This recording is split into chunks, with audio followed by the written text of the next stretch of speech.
Olá, bem-vindo mais uma vez a outra aula do curso Investindo do Zero ao Avançado, onde eu, Gustavo, te ensinarei a investir e ter os conceitos básicos de como mexer em bolsa, de como investir o seu dinheiro para que você não possa passar apertos por falta de conhecimento. E na aula de hoje a gente vai ter uma explicação um pouco de como funciona a renda fixa e eu vou te ensinar os veículos da renda fixa, como cada um deles funciona, CRIs, CRAs, LCIs, títulos públicos e assim por diante, como comprar uma renda fixa, onde investir essa renda fixa e por que você deve investir. Então vamos para a aula Fundamentos da Renda Fixa, aula número 2 do nosso curso. Lembrando que durante o nosso curso a gente vai ter as outras aulas que vão introduzir a renda variável, fazer análises fundamentalistas, análises técnicas e gráficas, fundos de investimentos e corretoras, estratégias de diversificação e alocação de ativos, psicologia do investimento e controle emocional, investimentos avançados e alternativos e planejamento financeiro e próximos passos. Muito bem? Então, o que é a renda fixa? Você já deve saber mais ou menos como funciona, mas resumidamente, a renda fixa. A renda fixa é um tipo de investimento onde a forma de remuneração ou retorno é reconhecida no momento da aplicação. Geralmente envolve títulos de dívida emitidos por governos, empresas ou instituições financeiras. A remuneração pode ser pré-fixada, pós-fixada ou híbrida. O que significa pré-fixada, Gustavo? Significa que a aplicação foi definida antes. Quanto ela vai render foi definida antes. Foi fixado antes o yield que você receberia lá no futuro. A pós-fixada, então, é que, contrário da pré-fixada, vai ser fixada depois. Então, normalmente, por exemplo, um yield ou uma renda fixa que está atrelada à inflação, ela é pós-fixada. E híbrida pode ser, por exemplo, 5% mais a inflação. Então, ela tem uma pré-fixada mais uma pós-fixada. Muito bem? Então, quais são as utilidades da renda fixa? Então, a reserva de emergência é extremamente importante. Por quê? Porque sem a reserva de emergência eu não consigo investir no resto. Ponto final. Se você não tem a tua reserva de emergência, você precisa fazer. 2. Aplicações seguras para eventos que não se pode perder dinheiro. Então, por exemplo, eu vou fazer um casamento. Eu tenho o dinheiro desse casamento e eu não posso perder ele. Eu quero que ele renda. Então, eu vou colocar numa renda fixa. Muito bem? Formaturas, a mesma coisa. Quanto de gente que eu não conheço e coloca dinheiro de formatura, dá para a empresa ou vai pagando prestação e poderia estar rendendo numa renda fixa, né? Eventualmente depois tu pagando à vista com um yield maior. Viagens também, você acumula o ano inteiro essa viagem para chegar no final e depois conseguir consumir a viagem. Se você perde dinheiro por meio de uma aplicação financeira, por exemplo, colocar dinheiro em bolsa, colocar dinheiro no imóvel ou emprestar para um parente, você vai perder esse dinheiro. Então a renda fixa te possibilita isso. Então, 3. Um lugar para deixar o dinheiro render enquanto espera usar o dinheiro, por exemplo, de heranças. Aqui no caso, para patrimônios grandes, para quem recebe patrimônios grandes, por exemplo, de herança, você pode deixar uma renda fixa enquanto você não sabe o que fazer, enquanto você não sabe o que vai se dividir na família. E aplicação de longo prazo ou rendimento definido. Então, quando você quer ter uma aplicação de longo prazo e não quer se expor a risco, a renda fixa é uma boa opção. Eu me acidentei. E agora? Então, a gente vai tratar um pouco sobre a reserva de emergência. Por que é tão importante ter a reserva de emergência? É esse caso. Vamos supor que você está lá jogando bola, você quebra quebra a tíbia ou quebra o quadril, você precisa fazer uma cirurgia agora. E quando você faz essa cirurgia, ela custa caro, você não concorda comigo? Se você não for pelo SUS, se for pelo privado, ela vai custar caro. Então a importância da reserva de emergência é você pagar isso aí. Por exemplo, meu filho teve algum problema, eu preciso despender dinheiro para ele, a reserva de emergência está ali. Aconteceu alguma coisa com a minha, com o meu trabalho, fui despedido. A reserva de emergência está ali para garantir que eu consiga sobreviver 6 meses com o mesmo padrão de vida enquanto eu consigo um novo emprego. Então, nada mais é a reserva de emergência que o seu custo de vida médio por 6 meses, guardado em aplicações de renda fixa de baixo risco e alta liquidez, até um dia útil instantâneo. E isso aqui realmente salva muitas vezes o teu próprio investimento. Se você quer investir em bolsa, por exemplo, é importante ter uma reserva de emergência. Por quê? Porque quando eu invisto em bolsa, eu estou sujeito a oscilações. E quando eu preciso de resgate imediato de renda, por exemplo, eu fui demitido e eu preciso pagar a minha conta de cartão de crédito, se eu for vender o investimento que eu fiz em bolsa, aquele investimento não vai estar maturado. Aquele investimento, às vezes, ele caiu, mas pode subir muito. Muitas vezes a gente acredita que uma empresa vai subir muito e a gente investe em bolsa. Se você precisar vender na mínima, seu investimento foi para o saco. Então, é importantíssimo que a gente tenha a reserva de emergência para que os seus próprios investimentos, os mais arriscados, estejam seguros. E ele é feito para ser usado em emergências, então, em cisne negros, né? Que o Taleb fala bastante. O cisne negro é um episódio da tua vida ou do mercado financeiro que ninguém previa. Então, por exemplo, meus pais tiveram algum problema e eu preciso viajar para a Austrália para poder visitar eles. Se eu não tiver o dinheiro, o que acontece? Eu preciso dessa reserva de emergência para poder visitar eles, entende? Então é extremamente importante 6 meses disso. Quer dizer que se tu gasta 3 mil reais por mês, multiplica por 6, dá 18 mil reais que tu tem que ter investido numa renda fixa de resgate imediato, que é instantâneo, ou de até um dia útil. E se eu precisar dele para amanhã, eu tenho para amanhã. Muito bem? Inclusive na pandemia foi assim, né? Vocês têm que concordar comigo que na pandemia ninguém sabia e muita gente foi demitida e precisou de auxílio do governo. Só que o auxílio do governo não consegue cobrir tudo, obviamente. Então, é preciso ter reserva de emergência. Se você não tem reserva de emergência, faça sua reserva de emergência antes de investir em qualquer outra coisa. Muito bem? Então, onde aplicar essa reserva de emergência? A caixinha do Nubank é uma boa opção para quem tem conta no Nubank. Por exemplo, o meu porquinho do Inter também é uma boa opção. São bancos populares. Todos os outros bancos vão ter aplicações instantâneas de alta liquidez para que você possa investir na sua reserva de emergência. Aqui eu, por exemplo, peguei aqui, por exemplo, uma renda fixa da XP, que porque ele traz lá um LCA de Banco Cooperativo do Sicoob, né, com risco baixo que eles assinalam, protegido pelo FGC isento de imposto de renda, com uma rentabilidade de 91% do CDI. Então, por exemplo, você poderia colocar, mas claro que é muito mais fácil colocar na caixinha do Nubank ou no Inter, que tu coloca valores a partir de R$1, por exemplo, e tu já tem garantido 100% do CDI e depois tu resgata quanto tu quiser, né? Títulos públicos. Então, o que são esses títulos públicos, né? Quando a gente precisa emprestar dinheiro para o governo e o governo paga uma taxa para a gente, isso é um título público. Ah, por que então, Gustavo, o governo precisa pegar dinheiro de mim? Porque provavelmente o governo não vai operar como você opera em casa. Provavelmente o governo ele não vai gastar menos do que ele arrecada. Ele gasta mais do que ele arrecada. No Brasil é assim e no mundo inteiro também. Então, para o governo conseguir gastar mais do que ele arrecada, ele precisa emitir dívida. Ele precisa pegar o dinheiro emprestado. Seria o que você faria, por exemplo, se você tem uma dívida do cartão de crédito de 3 mil reais, você só ganhou 2 mil reais, você tem uma dívida ali que tu não vai conseguir pagar de 1.000 reais, então você vai lá e pega dinheiro emprestado para conseguir pagar e você paga uns juros depois disso. A mesma coisa acontece com o governo. Então são os investimentos de renda fixa mais seguros que existem. Para o Brasil, sim. Para o mundo, não. Porque o mundo investir no Brasil tem risco.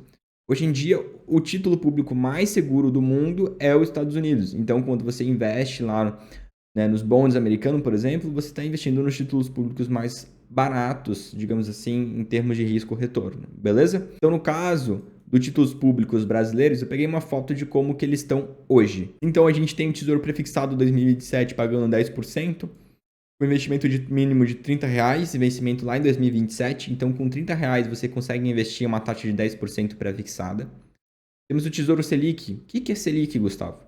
Selic é a taxa que o Banco Central decide, uma taxa que é variável, normalmente baseada na inflação. Hoje a taxa de Selic está de 11 e poucos por cento. Ela vai caindo e subindo conforme a inflação aumenta ou diminui. Então, se a inflação aumentar muito, a taxa de Selic tem que aumentar muito para manter uma taxa real bruta por volta de 5 ou 6%. Então, hoje, o Tesouro Selic 2027 está pagando Selic mais 0,1121%. Muito bem? E nós temos o Tesouro IPCA, que é um tesouro que paga o IPCA mais alguma coisa. Então, hoje a gente tem IPCA mais 48%, IPCA mais 58% e assim por diante. Esse IPCA é, para mim, o mais seguro de todos, porque você está sendo reajustado pela inflação, independentemente do que aconteça. A Selic, às vezes, demora para reajustar a inflação, porque precisa ter reuniões do Copom que vão ajustar a taxa Selic.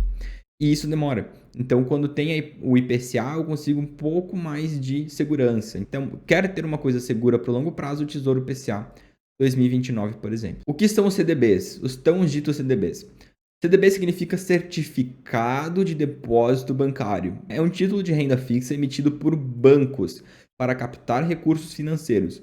Funciona da seguinte forma: um investidor empresta dinheiro ao banco por meio da compra de um CDB.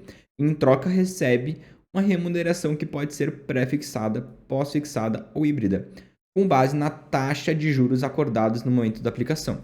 Então, quando você compra um CDB, você está tendo uma taxa pré-definida. Né? Que pode ser tanto pré-fixada, no caso pré-definida, ou pós-fixada, que vai ser definida por meio de um índice ou inflação. Então, os CDBs são considerados investimentos seguros, como o Tesouro, pois contam com a garantia do Fundo Garantidor de Crédito, ou seja, até R$250 mil que tu tiver investido, se o banco der calote em você ou ele quebrar, o Fundo Garantidor de Crédito garante aquele dinheiro para você de volta. Muito bem? Até um determinado limite por CPF, que é 250 mil hoje, tá? 250 mil reais. O CDI, então o CDI significa Certificado de Depósito Interbancário.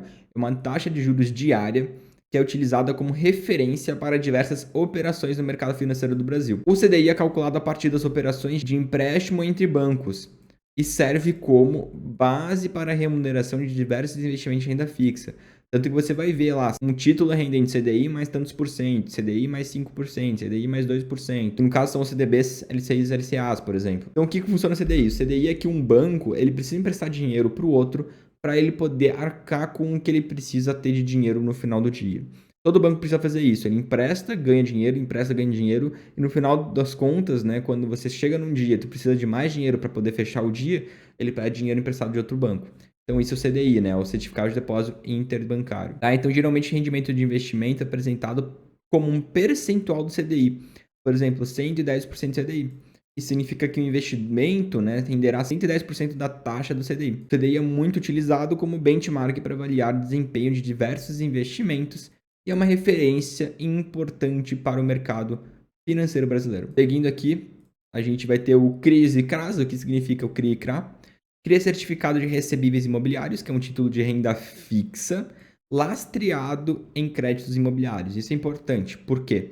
Porque os CRIs, eles são emitidos pelas próprias empresas imobiliárias e representam direitos creditórios originados de financiamento ou aluguéis de empreendimentos imobiliários. Então, por exemplo, uma seguradora ou uma própria empresa de construção civil, ela vai lá para um casal, a dona Joana e o seu Marcos, vamos supor, e vende um apartamento. E daí ela fala o seguinte: tá, você pode me pagar em tantas prestações. Eles vão lá e eles aceitam esse termo e pagam em tantas prestações. Só que assim, se eu for esperar esse dinheiro entrar na minha conta, muitas vezes esse dinheiro eu não vou conseguir pegar esse dinheiro e investir em outras coisas. Então eu quero ter todo esse dinheiro o quanto antes possível. Para isso, eles emitem CRIs. Então o que ele faz? Ele fala assim, ó, eu vou te vender os juros que ele está pagando em cima dessa compra desse apartamento, mas você me dá o dinheiro à vista hoje. Então quando você compra um CRI, você está emprestando, digamos, dinheiro para uma empresa e recebendo em troca um direito a um juros. Nada mais é do que isso. E esse juros é respaldado naquele imóvel, então ele é lastreado em imóvel, então ele é extremamente seguro. Então o CRA também vai ser a mesma coisa, só que CRI é imobiliário, CRA é de agronegócio. Então você está investindo em letras de agronegócio, desculpa. Então você está investindo em certificados de recebíveis de agronegócio, muito bem? E é isso que normalmente as empresas fazem para poder ter mais capital de giro e construir mais prédio o quanto antes. Então, por exemplo, aqui temos um CRA da raiz e um CRI direcional. O CRA da raiz é isento de imposto de renda, uma taxa de 10,55, então ele é maior que o Tesouro hoje, né, prefixado. Aplicação mínima de R$ 1.135 e vencimento lá em 2033, beleza? E ele não é garantido pela FGC. Agora, o CRI direcional é isento de imposto de renda, tem 98% do CDI, a taxa, né? Então aqui tu vê que é um pré-fixado, aqui já é um pós-fixado em cima do CDI. E aqui 2028, que é um tempo menor, né? Então a gente vê que também tem riscos. Isso aqui eu puxei da XP. No caso de LCIs e LCAs, então o que significa isso? A gente viu o CRIs e o CRAS e agora a gente vai ver o LCI e o LCA. O LCI é letra de crédito imobiliário, é um título de renda fixa emitido por instituições financeiras com o objetivo de captar recursos para o financiamento do setor imobiliário. Tá, então, mas qual que é a diferença de um LCI, já que ele, né, precisa para financiar o setor imobiliário, e para um CRI, né, que também é para o setor imobiliário?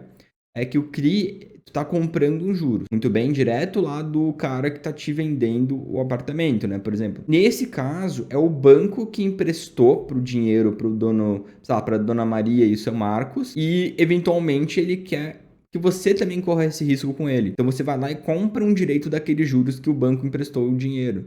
Você dá o dinheiro atual para o banco e o banco divide aqueles juros contigo. Então isso é o LCI e o LCA, tá? Então O dinheiro investido do LCI é direcionado para financiamento de empreendimentos imobiliários, como a construção, compra e venda de imóveis. Os investidores que adquirirem um LCI recebem uma remuneração, geralmente pré ou pós-fixada, e são isentos de imposto de renda sobre rendimentos. Esse isento de imposto de renda, diferente do CRI e do CRA, ele é importante porque isso motiva o desenvolvimento da construção civil e do agronegócio.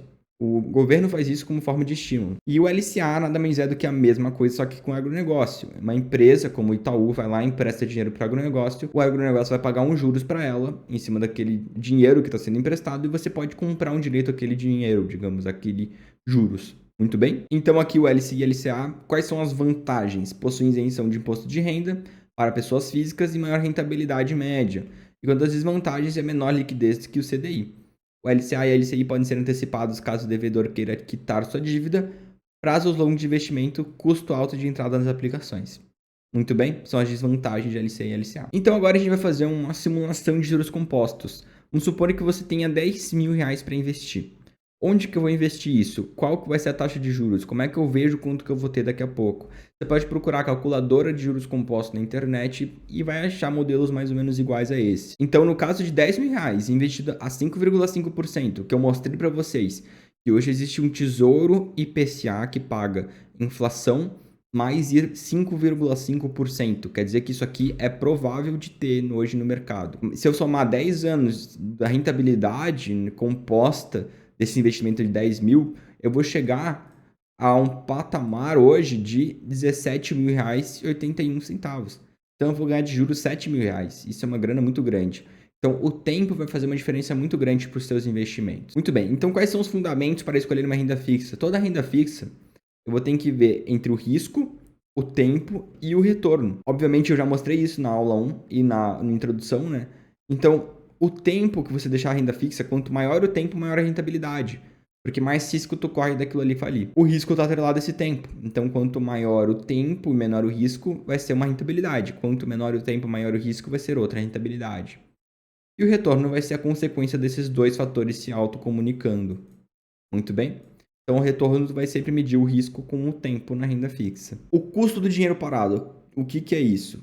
Significa que todo o dinheiro que você tiver, não importa a moeda que você tiver, né, acumulado aquele patrimônio, você vai ter que ter uma rentabilidade. Dinheiro embaixo do colchão, se tu pegar R$1 milhão e colocar embaixo do colchão, aquilo ali vai perder valor por causa da inflação.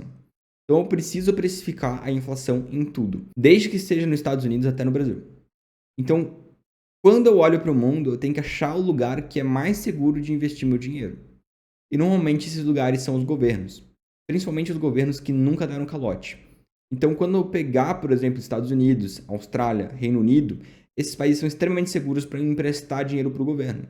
Então, lá são lugares do custo de dinheiro parado. Se você quiser comparar com o Brasil, você pode fazer o custo do dinheiro parado no Brasil, que é a taxa Selic. Então, você teria que estar rendendo a taxa Selic em cima do teu patrimônio para não estar perdendo dinheiro. Então, no final, é o custo de dinheiro que é a rentabilidade mínima para a aplicação de menor risco existente. E para o mundo é a renda fixa americana. Que hoje está rendendo por volta de 5%, já que a inflação está a 3%. Então, o real mesmo é 2%. E no Brasil, podemos assinalar o custo do dinheiro parado sendo a taxa Selic ou a rentabilidade do CDI. Então, quando você deixa na taxa Selic, ou lá na caixinha do Nubank, ou lá no porquinho do Inter, por exemplo, qualquer rentabilidade que está rendendo 100% CDI, você está mantendo o custo do dinheiro parado hoje, do dinheiro mais seguro investido. Beleza? Então não deixe dinheiro parado na conta, sempre invista esse dinheiro. Então quero investir em renda fixa. Beleza, Gustavo, me convenceu, vale a pena. Como que eu faço? Primeira coisa, corretora. Vamos pegar aqui, ó. A gente tem várias corretoras, a mesma imagem que eu mostrei no começo, lá do curso. Por exemplo, essa aqui é a Toro, a BTG, a XP, Nubank, a Rico, o Inter, a Modal Mais, a Orama, a Avenue e a Clear. E existem várias outras. Eu tô falando o nome porque vai ser melhor para você procurar no Google para fazer uma conta. Fez uma conta, que é o primeiro passo. O segundo passo é depositar dinheiro. O terceiro passo é aplicar. Quero investir para reserva de emergência. Então faz uma conta no Nubank, faz uma conta no Banco Inter e coloca lá nos dois. É o mais fácil hoje de se investir. Beleza, Gustavo, fiz uma conta. Qual que é o próximo passo? Então vamos aplicar, né? O que eu preciso aplicar o dinheiro? Onde eu vou aplicar? De qual forma? Então, se eu quiser fazer, por exemplo, aqui uma recomendação, eu peguei na internet do Santander, só para dar de exemplo, você pode fazer a sua. Mas aqui ele dá uma carteira de renda fixa. Como é que é uma carteira de renda fixa? Quer dizer que eu posso ter mais de uma renda fixa? Claro, posso fazer uma carteira com várias rendas fixas para diversificar e reduzir o meu risco. Então aqui ele te dá, por exemplo, 84% da tua carteira em letras de DI, em CDB DI digital, por exemplo. Beleza? No caso da inflação, você tem 10%, então em crase, crise de inflação, debêntures incentivadas e IPCA alta limitada, beleza? 6%, por exemplo, em previdência de alocação macro, fundo de acesso classe A ou fatores. Então isso aqui eu não faço ideia do que é, por exemplo, mas ele te dá multimercado, então para tu investir em mais de uma coisa que não seja renda fixa, entende? Mas no final é que tu pode fazer uma regrinha bem básica, é investir, separar isso aqui em 3 e colocar inflação, pré-fixado e pós-fixado. Então aqui você coloca tesouro, então aqui é IPCA, tesouro IPCA mais alguma coisa. Aqui você vai colocar CDI, então caixinha do Nubank Inter, e pré-fixado tu vai escolher aqueles que eu te mostrei. Então, por exemplo, CRA da Raizen, CRI do não sei o que, LCI do banco do não sei o que, do Mercado Livre, da Modal Mais. Aqui tu vai brincar o que você quiser no pré-fixado. Agora, no IPCA e no CDI você não mexe, porque o CDI é mais ou menos o Tesouro Selic. E o IPCA tu vai estar garantido, beleza? Características gerais, então um resumão aqui para a gente poder recapitular tudo. Títulos de Tesouro Direto. Baixo risco, não possui FGC. Só que se o Tesouro falir, o FGC não vai fazer diferença nenhuma, porque é o Estado dando calote, que é o que aconteceu na Argentina. Existe risco? Existe. Quanto pior estão, né, as contas públicas, pior vai ser o teu risco. Certificados de depósito bancário, que são os TDBs, risco baixo garantido pelo FGC. Esse aqui é perfeitinho, porque tem o mesmo risco e garantido pelo FGC, que é a mesma coisa, está garantido pelo governo. LCI e LCAs, né, letras de crédito, também investimento mais baixo, garantido pelo FGC. Crise e CRAS é um pouco mais arriscado, por isso que eu coloquei naquela parte de pré-fixado para você brincar. Vai ter rentabilidades maiores, mas não possui FGC, então tem risco. Quem tinha CRIs e CRAS, por exemplo, de Americanas ou de alguma empresa do setor agro que acabou falindo, perdeu dinheiro. Então tem que saber onde está investindo e diversificar, mas tu vai ter uma rentabilidade maior se você conseguir correr um risco maior. Debentures, que é risco médio e alto e não é garantido pelo FGC. E fundos de renda fixa que você pode também. Existem vários fundos que você consegue entrar dentro da XP ou na bolsa. Existem alguns tickers que tu consegue acessar fundos de renda fixa e eles vão estar rentabilizados uma carteira de renda fixa. Então esse também é bem legal de achar, é só procurar no Google fundos de renda fixa que vai ter uma lista que eles vão te apresentar. E por hoje é isso. A aula 2 foi sobre renda fixa, a aula 3 vai ser já sobre renda variável. Espero que você tenha gostado. Por favor, se inscreva no canal, me ajuda bastante. Dá uma curtida. Comente, por favor, se você gostou também de alguma coisa, se quer alguma sugestão para o vídeo, para edição, para música do canal, qualquer coisa, por favor, comente que me ajuda a ter... me ajuda a que os vídeos sejam movimentados, que sejam recomendados para outras pessoas. E eu te vejo na próxima aula do curso Investindo do Zero ao Avançado.